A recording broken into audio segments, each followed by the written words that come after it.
grand dialogue. Sigeka Foba. Edouani wa Makaran. Le grand dialogue, l'émission de débat du studio Tamani sur votre radio. Chenibero. Halud Mauni. Cheniberi. Sigeka Foba. Le grand dialogue. Le grand dialogue. Mesdames, Messieurs, bonsoir. Nous sommes mardi 14 avril 2015. Bienvenue à cette émission et merci de nous recevoir chez vous à travers nos stations partenaires. Le grand dialogue d'aujourd'hui réfléchit sur la situation des aides ménagères à la fois à Bamako et plus largement sur l'ensemble du territoire malien. Alors, nous aurons trois axes dans cette émission et nous serons en contact donc avec un technicien de la question, Ibrahima Alassane Sissé, chef de la section législation à la direction nationale de la promotion de l'enfant et de la femme. Il sera en ligne et nous aurons également ici dans le studio Sekou Keita, secrétaire général de l'association des enfants travailleurs du Mali, et madame Atayer Salamatou Traoré, chef de projet protection à Terre des Hommes. Je suis Famoussa Sidibé, Peting Diara est à la mise en onde. C'est en marge donc du forum qui se déroule actuellement à Bamako sur la situation des aides ménagères que nous tenons cette émission. Une émission donc qui vous donne ce chiffre, 290 000 ménages. C'est le nombre de ménages à Bamako qui fait donc appel au service des aides ménagères, soit trois quarts de cette population. Donc, de ces ménages à Bamako. Alors, la situation des aides ménagères, cette forme d'aide ménagère au Mali, est-elle conforme au respect des droits de l'homme de façon générale? Monsieur Alassane Sissé, vous êtes chef de la section législation à la direction nationale de la protection de l'enfant et de la femme. Bonjour à vous. Bonjour monsieur, merci de m'avoir donné l'occasion de m'exprimer par rapport à cette inquiétante problématique-là. Effectivement, je profite de cette occasion pour remercier mes collègues qui sont face à vous, notamment Madame Taher Salamatou, Keita, Sekou Keita, que je connais bien. En fait, nous pensons que pour le moment, le constat général est clair, c'est que la façon, les conditions de vie des aides ménagères à Bamako, sur l'ensemble du territoire, n'est pas satisfaisante. Ces conditions ne sont pas satisfaisantes. C'est une violation pure et simple des droits de l'enfant, pour nous, à notre constat. Donc, vous estimez que les conditions ne sont pas réunies donc, pour employer ces aides ménagères à Bamako? Oui, ce n'est pas seulement à Bamako, c'est sur l'ensemble du territoire. Ces conditions, vous savez, parce que pour d'abord comprendre un peu le débat, moi je pense que peut-être qu'il faut aller même à une certaine définition de certains concepts, notamment l'enfant et puis le travail des enfants, notamment ce qu'on appelle la migration, notamment ce qu'on appelle le travailleur domestique ou bien le travail domestique. Je crois que si vous me permettez, je peux brièvement parler de ces concepts-là pour que les gens comprennent un peu le débat. Alors, avant de rentrer dans ces concepts, nous allons tout simplement permettre aux uns et aux autres de réagir avant de rentrer plus en profondeur donc, dans cette émission. Alors, je l'ai dit tout à l'heure, c'est c'est les trois quarts donc, de la population des ménages à Bamako qui font appel aux aides ménagères. Alors, madame, nous allons voir avec vous. Vous êtes à Terre des Hommes, vous êtes chargé de la protection. Alors, dites-nous, aujourd'hui, a-t-on une idée de façon globale du nombre d'aides ménagères à Bamako? Merci Famoussa. Et c'est vraiment un honneur pour Terre des Hommes d'être sur ce plateau pour parler de la question des filles domestiques, comme nous les appelons. La question des filles domestiques, le nombre exactement, on ne peut pas le dire aujourd'hui. C'est vraiment un défi pour les acteurs de la protection. Parce que les données sectorielles, oui, on peut les avoir au niveau des organisations. Dans le cadre de leur travail, les organisations ont pu recenser quelques filles.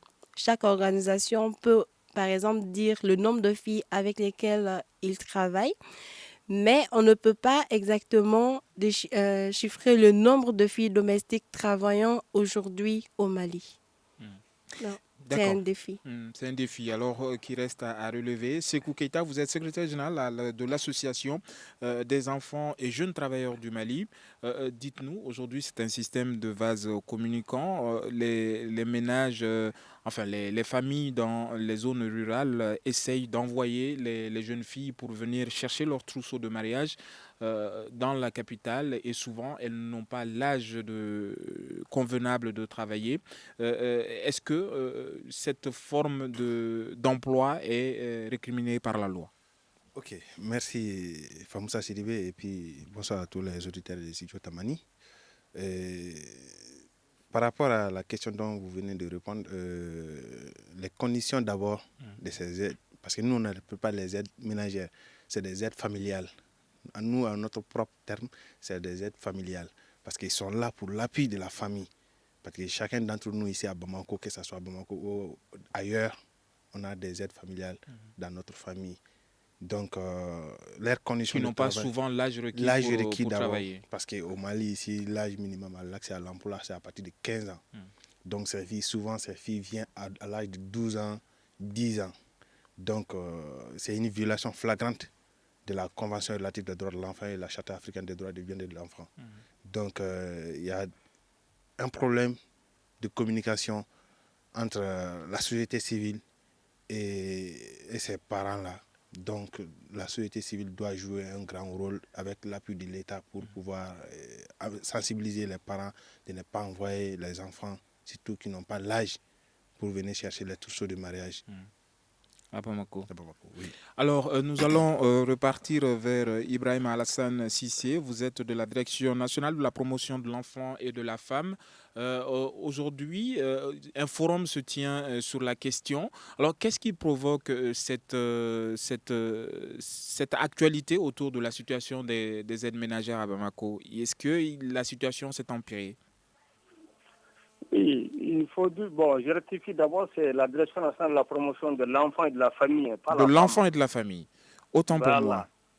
Mais ce forum, nous savons que il se tient parce que tout simplement, la problématique est inquiétante. Ça veut dire simplement que les conditions de vie, de travail de ces aides ménagères ou de ces aides familiales ou de ces servantes ou de ces bonnes communément appelées, est une situation préoccupante pour les autorités et pour les parents. Mais ce qui est évident, c'est que, comme les collègues sont en train de le dire, l'enfant, parce que tout ça, c'est une question que nous, on dit les filles ménagères ou les filles migrantes. Quand on dit filles, il s'agit d'enfants. Enfant veut dire tout simplement la Convention relative aux droits de l'enfant, au terme de son article 1, c'est tout être humain âgé de moins de 18 ans. Tout être humain âgé de moins de 18 ans. Sauf si on le dit, la majorité lui est accordée, en tout cas par la législation qui lui est applicable. Maintenant, le travail des enfants, c'est quoi? Définitivement, on dit souvent aussi que le travail des enfants, c'est pour nous tout acte de travail qui, mentalement, ou physiquement, ou socialement, ou moralement, est dangereux et nuit à l'enfant, qui l'empêche d'aller à l'école. Et la migration, c'est le déplacement d'une personne d'une zone A vers une zone B, en vue d'un bien-être ou à la recherche d'un bien-être. Maintenant, il faut aussi savoir ce que c'est que le travail domestique. C'est le travail effectué au sein ou pour un ou plusieurs ménages. Et le travail domestique, ça c'est selon la convention numéro 189 relative à un travail décent pour les travailleurs domestiques, que le Mali n'a pas encore ratifié, mais adopté par les Nations Unies le 11 juin 2011. Vous voyez, elle est déjà en vigueur, mais le Mali n'a pas encore ratifié. D'accord. Voilà. Merci beaucoup Alassane Sissé, Ibrahim Alassane Sissé. Nous allons repartir vers vous au cours de cette émission. Restez donc connectés avec le studio. Alors, Madame Taher Salamatou Traoré, vous êtes à Terre des Hommes et vous défendez la situation, la question donc de ces aides ménagères au niveau de votre ONG. Alors, dites-nous quels sont les programmes à votre niveau et dans quel domaine d'action est-ce que vous aidez les organisations locales, les associations? Ok, merci Famoussa. Et avant de répondre à cette question, je vais vraiment rebondir sur la question de l'actualité par rapport aux aides familiales. Allez-y. Je pense que organiser un forum sur cette question, c'est vraiment opportun parce que les filles domestiques, comme nous les appelons, ou les aides familiales au niveau de nos ménages, vivent vraiment des difficultés énormes. Sekou parlait des petites filles qui viennent à l'âge de 12 ans et je vais vraiment l'étonner en lui disant qu'il y a même des petites filles à l'âge de 8 ans qui travaillent dans les familles, Comme nous, dans les souvent. ménages. Oui, comme nounou. Et il y en a qui font plus que le nounou Des dans enfants les qui font familles. nounou. En fait, il y a des enfants qui s'occupent des enfants, mais il y a d'autres enfants qui s'occupent d'autres choses en dehors des enfants. Ils font vraiment d'autres travaux ménagers en dehors de s'occuper d'un enfant. Et souvent, on dit c'est les premières à se lever et les dernières à se coucher. Exactement, exactement. Donc, c'est vraiment un domaine qui n'est pas du tout contrôlé. Et un enfant dont la place se trouve à l'école, si cet enfant doit se retrouver en famille, effectuer tous les travaux ménagers, vous voyez que c'est vraiment dangereux pour son développement, c'est dangereux pour sa santé et c'est dangereux pour la communauté. Parce qu'on est tous unanimement convaincus qu'une société ne pourra jamais se développer sans les enfants. Il faut que ces enfants soient bien éduqués. Et si ces enfants sont exploités dans nos familles, si ces enfants sont maltraités dans nos familles, et dans certains cas, elles font tout ce travail pour se retrouver après avec 0 franc, quoi. Parce que il y a de ces familles qui ne vont vraiment pas hésiter à les mettre à la porte sans pour autant leur donner 1 franc. Et souvent, c'est enceinte qu'elle quitte le... Exactement. Il y a tous ces problèmes que ces filles vivent au niveau de nos communautés, au niveau de nos familles. Elles sont les premières à s'élever, les dernières à se coucher et elles sont vraiment obligées de faire tous les travaux, de mener tous les travaux, des fois des travaux dangereux au niveau de nos familles, des travaux qui dépassent largement leur capacité. Donc la question, elle est vraiment opportune et je pense que c'était vraiment nécessaire de faire un forum sur ça. En dehors, par rapport à cette question, nous avons bien sûr des filles au niveau du Mali qui travaillent sur ça, mais il y a d'autres filles qui viennent d'ailleurs aussi pour faire le travail domestique au Mali et vraiment de façon précoce. Donc, Terre des Hommes en partenariat avec ENDA, on est dans le cadre d'un projet régional parce que la question d'abord du travail domestique, elle est liée à la migration des enfants, que ce soit à l'interne ou à l'externe. Et la migration externe, c'est entre les différents pays. Pour pouvoir vraiment apporter une solution holistique, il faut que les différents pays se donnent vraiment les mains et que nous puissions travailler sur cette question. C'est pourquoi nous sommes dans le cadre d'un projet régional, un projet de protection des mineurs migrants non accompagnés. Et dans le cadre de ce projet qui est en exécution au Mali, au Bénin, au Burkina, au Togo et en Guinée, le Mali et le Burkina travaillent sur un axe transfrontalier entre le Sourou et Mopti. Il y a beaucoup de filles du Sourou qui viennent travailler à Mopti comme domestiques. Donc nous avons, dans le cadre de ce projet, un partenariat avec ENDA, qui est le partenaire de mise en œuvre de ce projet à Mopti, qui mène beaucoup d'activités directes en faveur de ces enfants. Et parmi ces activités, nous avons, dans un premier temps, pensé à la structuration de la communauté et à toutes les activités que la communauté a apportées sur cette question avant même que nous n'intervenions. Donc, à travers les pratiques endogènes de protection, donc les pratiques que les communautés elles-mêmes ont développées, que nous valorisons dans le cadre de ce projet. Donc, parmi ces pratiques, comme on le sait au niveau que ce soit à l'interne ou que ce soit entre les différents pays, quand les filles se déplacent, généralement, elles se déplacent en groupe ou bien elles sont confiées à des chauffeurs, elles viennent loger chez des logeurs et il y a toujours les grandes sœurs ou celles qui sont plus âgées qui s'occupent des petites filles, qui les encadrent. Mais bon, tout ça comporte des risques. Beaucoup de risques. Alors nous allons voir les conséquences tout de suite après la pause. Madame nous mène donc à la pause. Quelques secondes et nous nous retrouverons. Vous écoutez Studio Tamani. Votre avis nous intéresse. Écrivez vos commentaires et suggestions sur la page Facebook et dialoguez avec nous. Studio Tamani, c'est aussi les réseaux sociaux. une vingtaine de radios partenaires diffusent donc soit en direct ou en différé les programmes du Studio Tamani, notamment cette émission que vous entendez certainement en direct à travers les différentes régions du Mali. Alors aujourd'hui, le Grand Dialogue réfléchit sur la situation des aides ménagères au Mali. Si vous le savez, un forum se tient actuellement dans la capitale pour débattre donc de la question. Et nous avons des experts pour en parler. Sékou Keïta, vous êtes secrétaire général de l'Association des enfants et jeunes travailleurs du Mali. Dites-nous qui est garant donc de la législation sur le travail des enfants au Mali. Cette question-là, donc, c'est l'État d'abord. Quand même, vous êtes une association, donc oui. Vous devez avoir la réponse à cette question. Oui, déjà d'abord, pour répondre un peu à ta question, d'abord l'État est garant de la législation par rapport à tout ce qui est droit, l'article, tout ce qui est législation, c'est l'État d'abord qui est garant parce que c'est l'État qui signe toutes ces conventions-là. Est-ce que c'est appliqué? Bon, ça c'est un sujet dont moi je ne veux pas me mêler. Ah si, on a besoin de savoir, les auditeurs ont besoin de comprendre.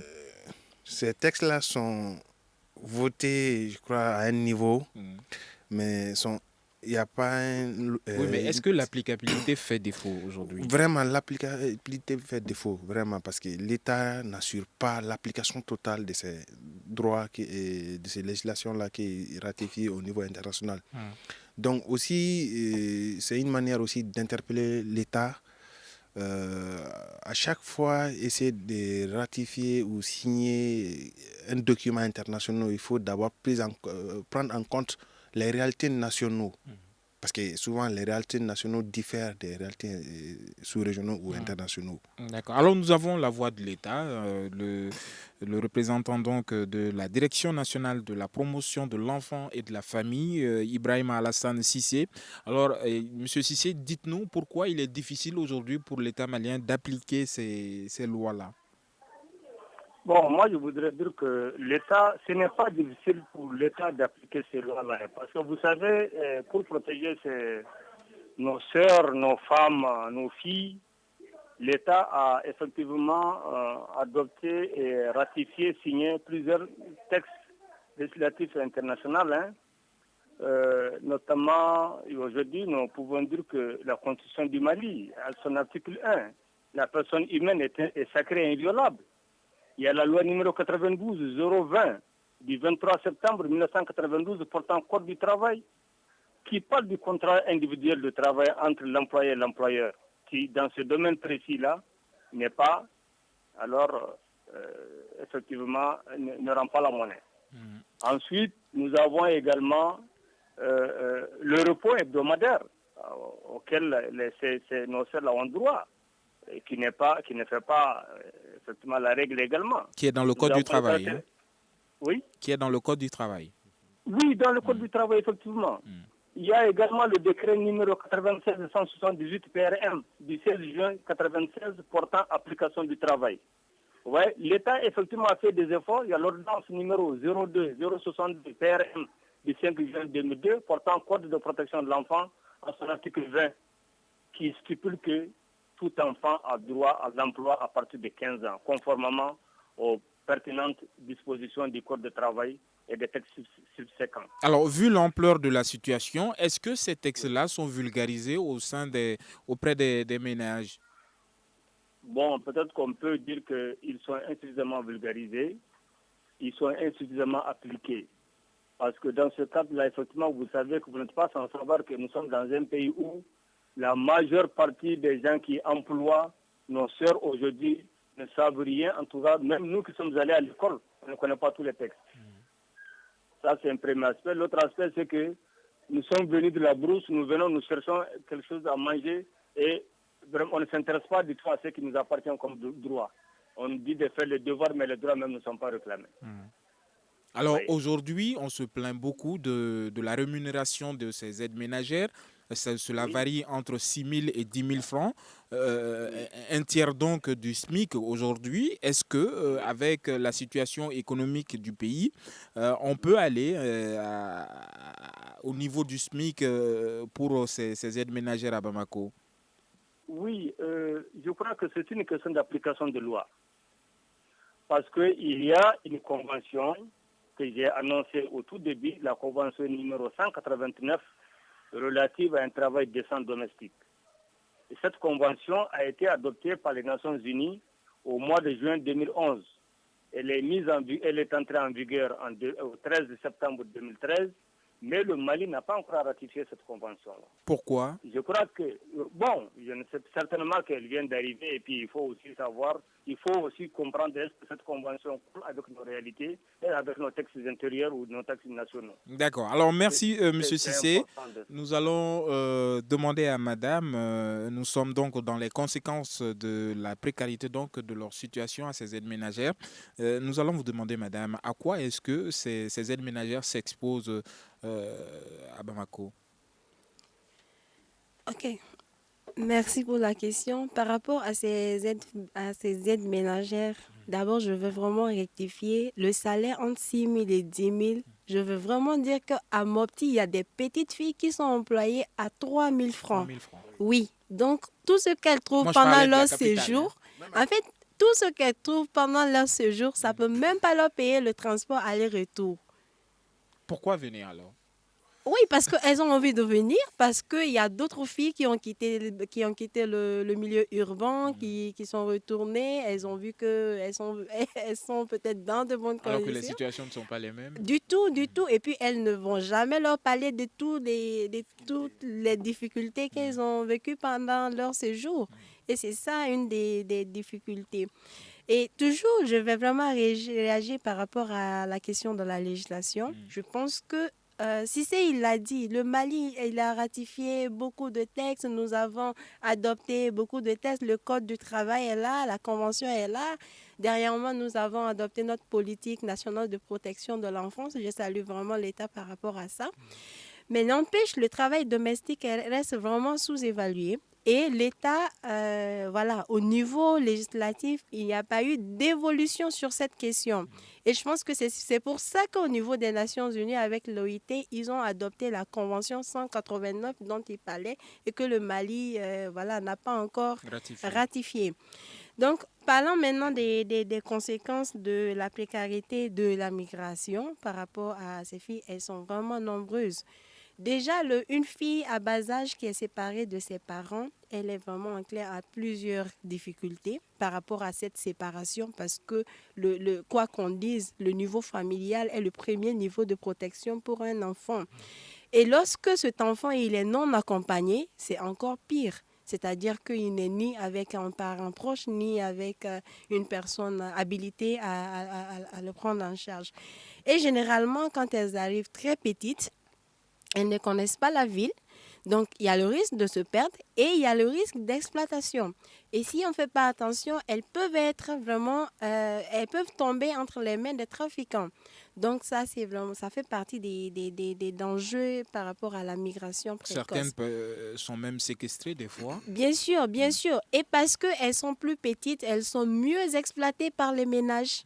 Et enfin, il y en a qui partent, non seulement elles sont sous-payées, et elles ne perçoivent même pas les salaires, sans compter les violences physiques que certaines puissent vraiment être victimes au niveau de nos ménages. Voilà. Alors, en cas d'abus, à qui doivent-elles se confier? Sékou Keïta, vous êtes secrétaire général de l'Association des enfants et jeunes travailleurs du Mali. Oui, ok. En cas d'abus, il y a des organisations qui interviennent d'abord par rapport à la protection des droits de l'enfant, telle que notre structure.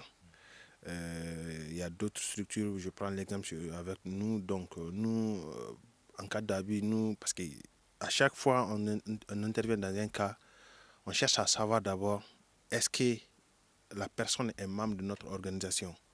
Donc, si tel n'est pas le cas, donc on cherche à intégrer la fille dans notre organisation. Après, on fait la médiation entre l'association, l'employé. Donc, si on voit que la médiation n'aboutit pas, donc on essaie, parce qu'on a un partenariat avec la brigade de Mers aussi, et on essaie d'interpeller l'employeur au niveau du brigade de Mers, donc que ce soit non payé de salaire ou abus physique ou sexuel. Donc, on essaie d'interpeller l'employeur au niveau du brigade de Mers. Donc, en ce moment, il y a l'État qui est là maintenant, qui entre en jeu, qui rentre en jeu pour un peu la protection. Donc voilà un peu par rapport à tout ce que nous on intervient comme la protection en cas d'abus. Alors Ibrahim Alassane Cissé, vous êtes chef de la section législation à la Direction nationale de la protection de l'enfant et de la famille. Dites-nous si vous êtes arrivé d'assister à des procès d'enfants en conflit avec leur employeur. Bien, je ne suis pas personnellement arrivé au niveau d'un tribunal par rapport à ce cas. Mais j'ai intervenu plusieurs fois parce que des filles migrantes nous ont été amenées en état de grossesse ou souvent dans un état de délabrement et que j'ai eu la chance de demander l'appui de nos partenaires techniques et financiers comme GRADEM, comme AJDM, comme comment on l'appelle encore, comme d'autres associations, BMCE, Apafé Moussodambé, comme dit Sekou, comme Sami Social, etc. Nous avons demandé pour qu'elles soient prises en charge et effectivement toutes les ONG et tous les partenaires qui disposent de centres d'hébergement pour filles migrantes aujourd'hui, il y a Kanouya également. Chaque fois que nous demandons leur appui, ils nous prennent en charge ces filles-là. Et après avoir les demandé, après, quand elles se reposent ou quand elles se remettent dans leur peau, on demande, on cherche on fait la réunification de retour en famille avec un appui modeste pour qu'elles retournent au village. Parce que nous savons que la ville, ce n'est pas le lieu où parce que vous savez, ces filles, quand elles sont utilisées, elles ne sont utilisées que quand elles sont en bonne santé ou quand elles arrivent de faire le travail. Sinon, on les rejette pour toujours. Soit elles tombent en état de grossesse, soit elles sont malades. Mais c'est inimaginable ce qu'on fait comme traitement à nos filles, à nos sœurs. C'est inimaginable. Alors, dans ces situations, se retrouver dans la rue, quelle assistance elles ont droit une fois qu'elles sont dans la rue je pose la question à terre des hommes. Elles ont droit à l'assistance de tout le monde, de vous, de moi, des autres gens. C'est-à-dire que c'est une sœur, c'est une malienne, c'est un enfant tout court qui mérite assistance et appui. Merci. Mais je crois que l'État également a fait son pouvoir et lorsque vous ne pouvez pas ramener à l'État, soit à la brigade de Metz comme quelqu'un l'a dit là-bas, ou ensuite amener à la direction nationale de l'enfant, ou bien aller à la direction du développement social, ou aller à des ONG, toutes les structures susceptibles en tout cas d'apporter un appui, en tout cas pour le problème dans lequel que la fille migrante est en train de vivre. Alors, Sekou, je dis Sekou, Ibrahim Alassane Cissé, vous êtes à la Direction nationale de la promotion de l'enfant et de la famille. Les centres d'orientation, les quelques rares centres d'orientation sont à l'actif de certaines ONG. Pourquoi l'État malien n'est jusque-là pas parvenu à créer des centres comme ça? Non, vous savez que l'État malien a libéralisé la profession sociale. De façon que aujourd'hui, je dis que c'est l'État malien, en collaboration avec les structures, avec les ONG. Les ONG sont des partenaires de l'État malien. Mais il se trouve que l'État malien en tant que tel ne dispose pas assez de ressources pour faire face à des situations comme ça. Mais ces ONG ou ces promoteurs de centres travaillent en collaboration directe avec l'État malien. Donc ça veut dire que l'État n'a pas les moyens pour assurer donc la protection de ces filles? Non, l'État assure la protection de ces filles, mais l'État seul ne peut pas. L'État seul ne peut pas? L'État seul ne peut pas. Il faut obligatoirement vous, moi et les autres structures. Donc plus de solidarité autour de cette question. Nous allons observer quelques secondes de pause. Une synergie même. Une synergie. Ok, nous allons observer quelques secondes de pause avant de reprendre la dernière partie de cette émission. Une réaction, un avis, un commentaire. Réagissez sur la page Facebook de Studio Tamani et restez connectés avec nous. Studio Tamani sur les réseaux sociaux pour vous faire entendre. Twitter et notre site web www.studiotamani en un seul mot.org où vous pourrez réécouter cette émission ou l'écouter tout simplement en direct. Alors, comment peut-on protéger donc ces filles qui sont aides ménagères dans l'ensemble pratiquement des ménages à Bamako? Alors, quel type d'action faut-il mener pour la protection de ces aides ménagères? Madame Atayer Salamata Traoré, chef de projet protection à Terre des Hommes. Ok, par rapport à la protection des enfants, je commencerai d'abord depuis leur départ, parce que ces enfants-là, elles quittent un milieu et nous avons vraiment l'obligation de les protéger depuis là-bas, pour qu'au moins celles qui n'ont pas l'âge de bouger puissent y rester. Et ça ne peut se faire qu'en développant vraiment des programmes réels au niveau de ces localités qui vont retarder le départ des enfants. Parce que nous, Terre des Hommes, on n'est pas contre la mobilité des enfants, mais on travaille à ce qu'ils puissent vraiment avoir l'âge de bouger. C'est-à-dire, déjà à partir de 15 ans, un enfant est habilité à travailler au Mali. Il faut au moins qu'ils aient 15 ans pour pouvoir bouger. Alors concrètement, quels sont ces projets et dans quel domaine d'action est-ce que ces projets s'expriment au niveau local pour maintenir ces filles sur place? Au niveau local, il y a beaucoup d'activités de sensibilisation. Nous, au niveau de Terre des Hommes, on n'a pas commencé à travailler dans les zones de départ, sauf à Mopti, parce qu'il y a quand même des enfants à risque de mobilité là-bas. Mais on est dans un projet transfrontalier. Donc, ceux qui sont au niveau des zones de départ, ils développent des programmes d'éducation ou de scolarisation. Il y a beaucoup de sensibilisation aussi qui sont menées avec l'appui aux familles pour les activités génératrices de revenus afin que les filles puissent au moins rester le temps d'avoir l'âge de bouger. Ça, c'est au niveau des zones de départ. Maintenant, des zones de départ jusqu'à destination, il y a d'abord toute l'organisation autour de ça par les communautés. Donc, nous travaillons à valoriser ces pratiques endogènes de protection qui tournent autour, par exemple, de l'organisation du voyage pour que les enfants puissent être renforcées sur place là-bas et qu'elles puissent savoir à qui s'adresser lorsqu'elles ont des problèmes, qu'elles puissent savoir quels sont les services de protection sur le long de leur route migratoire et arriver à destination lorsqu'elles ont des difficultés, à qui elles peuvent s'adresser. Et avant même qu'elles aient des difficultés, il y a Terre des Hommes qui travaille avec EMDA qui a créé des points espoirs. Ce sont des espaces de regroupement physique que nous avons appelés des points espoirs. À quel niveau? Au niveau des écoles. Au niveau des écoles. Et les filles, elles se retrouvent de façon hebdomadaire avec les animateurs. Au niveau de ces espaces, elles parlent des questions de protection de l'enfance, comment se protéger contre les dangers pour prévenir et comment répondre en cas de difficulté.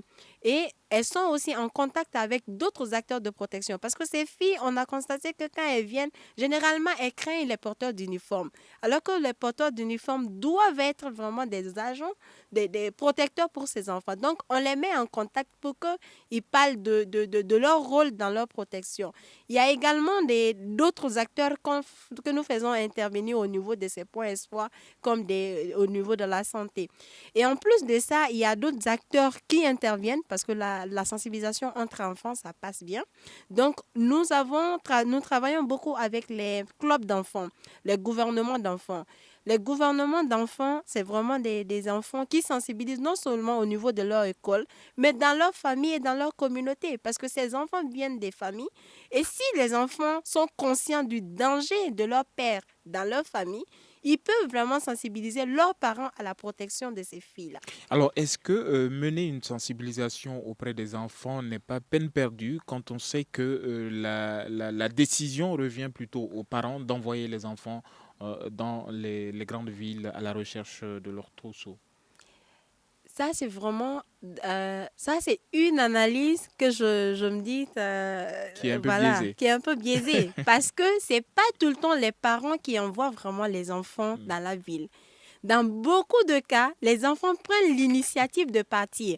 Et c'est pourquoi, dans le cadre de notre projet, on a vraiment parlé de mobilité et non de traite de lutte contre la traite. Nous luttons contre la traite des enfants, mais nous passons vraiment le message que tous les enfants qui bougent ne sont pas forcément victimes de traite. Okay. Et ces enfants ont besoin d'être protégés autant comme les autres parce qu'ils ont pris l'initiative d'aller en mobilité, d'aller chercher leur trousseau ou d'aller chercher d'autres raisons de vivre parce que c'est leur projet de vie. Je me rappelle bien un enfant au Bénin, il y avait un enfant qui disait: vous luttez contre mon projet de migration, vous luttez contre ma vie. Nous dirons à Ousmane de vous inviter plus souvent en Terre des Hommes à venir débattre avec nous car vous avez beaucoup de choses à dire.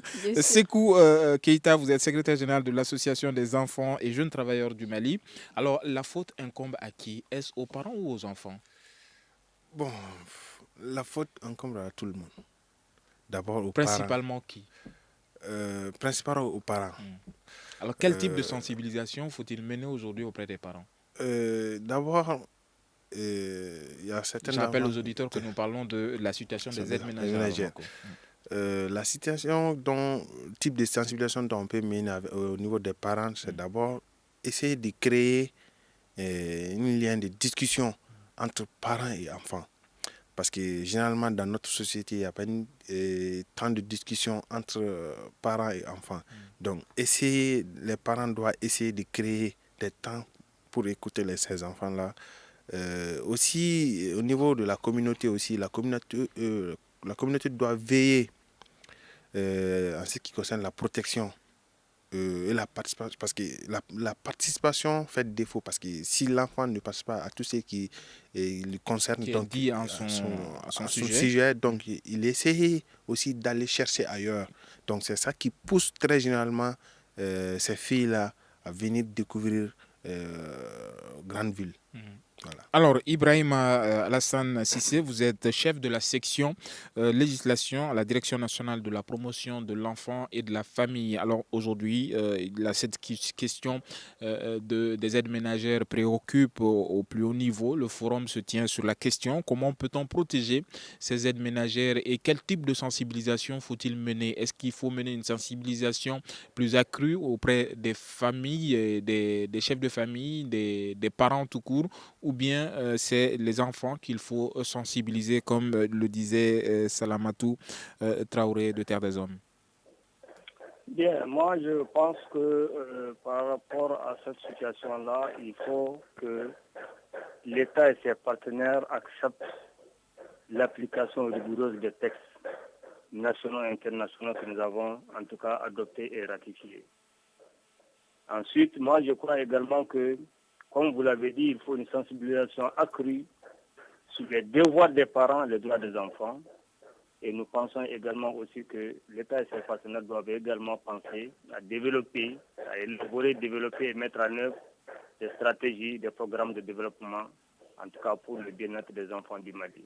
Alors, tout à l'heure, Salamata parlait d'actions, d'activités au sein même des zones de départ, au niveau des zones de départ. Quel type d'action faut-il mener à ce niveau-là, selon vous? Oui, au niveau des zones de départ, nous pensons qu'il faut développer des activités génératrices de revenus. Ça, c'est un premier aspect. Et également, faire des sensibilisations sur les droits de l'enfant, sur la santé de la reproduction, et ensuite, vraiment, moi, je crois également sur les droits de l'enfant. Vous voyez, parce que là, il faut nécessairement que les enfants et les parents comprennent que le déplacement de l'enfant vers la ville n'est pas toujours la chose qu'il faut pour l'enfant. Ce n'est pas toujours la chose qu'il faut pour l'enfant. Mais il se trouve que certains enfants ou certaines filles même quittent le village sans même le consentement de leurs parents. Donc fugue. Voilà. Oui. C'est des fugues alors? Oui, il y a des cas comme ça. Il y a des cas où vraiment, puisque tout le monde, les camarades de génération sont partis, il faut que moi aussi je parte. Ou bien les autres sont partis cette année, on est venu, on m'a fait le compte rendu, il y a des miracles, alors que non. Chacun sait ce qu'ils vivent comme calvaire dans cette ville-là. Alors aujourd'hui, le phénomène a pris de l'ampleur. Ce n'est pas seulement dans la capitale, vous l'avez dit, Salamatou, de Terre des Hommes, c'est également à Mopti où s'exprime avec élégance donc cette situation des aides ménagères, parfois rémunérées à moins que rien. Alors dites-nous aujourd'hui l'ampleur dans les régions du Mali, au-delà de Mopti. Au-delà de Mopti, j'ai pas des données pas des données sur les... Certains assimilent cette forme d'aide ménagère à carrément de l'esclavage. Est-ce qu'on peut parler d'esclavage? Je ne peux pas le dire exactement parce que l'esclavage a un sens dans notre code. Donc, je ne peux pas dire tel quel, mais je dirais quand même que ces enfants sont exploités au niveau des familles. Ils sont exploités au niveau des familles. Et ce que je veux aussi dire à ce niveau, c'est que ces enfants, elles ont vraiment un chemin tracé par elles-mêmes. Donc, les enfants qui sont aujourd'hui à Mopti ne restent pas nécessairement à Mopti. Ça peut être un transit pour elles. Donc, arriver au niveau de Mopti, si elles n'arrivent pas à réaliser leur projet de vie, elles continuent leur chemin. Plus au sud. Oui, plus au sud, elles viennent à Ségou. De Ségou, elles continuent sur Bamako. Et de Bamako, elles continuent sur d'autres localités. Et elles peuvent aller jusqu'à dans d'autres pays. Par exemple, maintenant, il y a beaucoup d'organisations qui nous parlent de leur départ jusqu'à Dakar ou en Mauritanie. Voilà, donc ces enfants n'ont vraiment pas un parcours défini. Et ça reste un des défis dans ce domaine-là. Je vous parlais au début de la question des données. Et un des défis de la protection des enfants, c'est vraiment de réaliser, par exemple, une étude ou plusieurs études afin de tracer les flux de mobilité. Protéger les enfants en mobilité demande forcément de dégager ou de définir les flux de mobilité parce que tant qu'on ne trace pas ces flux, on ne pourra pas nécessairement implanter au niveau de ces chemins, de leur parcours migratoire, des services de protection accessibles à ces enfants. Alors, une dernière question pour vous, Ibrahim Alassane Cissé, de la Direction nationale de la promotion de l'enfant et de la famille. Est-ce que la scolarisation des jeunes filles peut être un frein à ce phénomène d'aide ménagère en danger dans la capitale? Oui, nous pensons que la scolarisation des filles aujourd'hui constitue un élément important pour retenir, en tout cas plus ou moins pendant un certain moment, l'enfant auprès de la famille pour éviter qu'il ne soit dans le corollaire, en tout cas de la migration ou de la recherche de bien-être dans les villes. Ce que je voulais ajouter, c'est qu'effectivement au niveau de... il faut également que ces bonnes, que ces femmes, que ces aides ménagères, que ces aides familiales soient organisées au départ et à l'arrivée. Parce qu'il y a des grands logeurs qui sont ici à Bamako ou dans les autres villes qui doivent vraiment, dont on doit renforcer les capacités pour qu'ils puissent être effectivement un élément aussi important d'encadrement auprès de ces jeunes filles-là. Merci beaucoup, Ibrahim Alassane Cissé, chef de la législation à la Direction nationale de la promotion de l'enfant et de la famille. Un dernier mot, Sekou Keïta avec vous. Vous êtes de l'Association des enfants et jeunes travailleurs du Mali. Par rapport à la question dont vous venez de poser avec Cissé, sur la scolarisation des jeunes filles, aussi, ce n'est pas seulement de créer ou renforcer les centres d'appui pour la scolarisation. Il faut essayer d'encourager les parents aussi à maintenir les filles parce que souvent on trouve que les problèmes de déplacement de ces filles-là aussi, c'est dû au mariage forcé. Donc il faut qu'on essaye de veiller sur le problème du mariage précoce aussi. D'accord. Dernier mot à la seule dame de cette émission, autour de cette table, Madame Atayer Salamatou Traoré, chef de projet protection à Terre des Hommes. Vous avez le dernier mot. Le dernier mot, je dirais vraiment pour protéger ou mieux protéger ces filles, il faut que nous agissons au niveau des zones de départ, au niveau des transits et au niveau des zones de destination. Nous ne pourrons jamais mettre un frein à ça. C'est un phénomène qui existe. Nous ne pourrons jamais mettre un frein à ça, mais faisons tout pour les protéger dans nos ménages. Merci beaucoup, Terre des Hommes. À travers Salamatou Traoré, donc c'est la fin de cette émission. Retenez tout simplement cette estimation de l'Institut national de statistique. 3/4 des 290 ménages de Bamako possèdent en leur sein une aide ménagère. C'était donc cette question qui était au cœur de cette émission d'aujourd'hui. Un forum se tient sur la question à Bamako. Nous mettons donc fin à cette émission qui a été présentée présenté donc par Famoussa Sidibé, moi-même. Petit Ndiara était à la mise en onde, Nouhoum Djire à la technique, et Ousmane Diadje Touré a réalisé cette émission. Sekou Keita était là avec nous, Salamatou Traoré également et Ibrahim Alassane Sissé. Merci à vous pour votre disponibilité. À demain pour un autre débat. Bonsoir.